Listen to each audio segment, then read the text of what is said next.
সরকারি জায়গায় মসজিদ করলে জুমার নামাজ হবে কিনা? সরকারি জায়গায় যদি মসজিদ করেন জুমার নামাজ হবে কিনা? উত্তর হলো জুমার নামাজ তো হয়ে যাবে, কিন্তু সরকারি জায়গা মসজিদ বানাবার জন্য আপনি অবশ্যই যথাযথ কর্তৃপক্ষের অনুমতি নেবেন, নিয়মতান্ত্রিক ভাবে মসজিদ করবেন।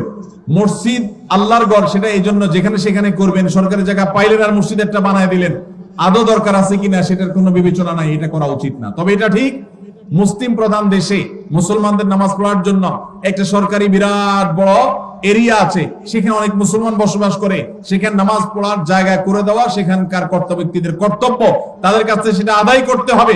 কিন্তু তাই বলে আপনি চাইলেন আর খেয়াল খুশি মতো যেখানে সেখানে মসজিদ করে নিলেন, এটা করা যাবে না। সরকারি জায়গা না, শুধু অন্য কারোর জায়গাতে এরকম মসজিদ করা উচিত না। তবে যদি করেন কেউ, সেই জায়গায় নামাজ আদায় করলে নামাজ হয়ে যাবে, কিন্তু নিয়মতান্ত্রিক ভাবে মসজিদ আদায় করতে হবে, বানাইতে হবে।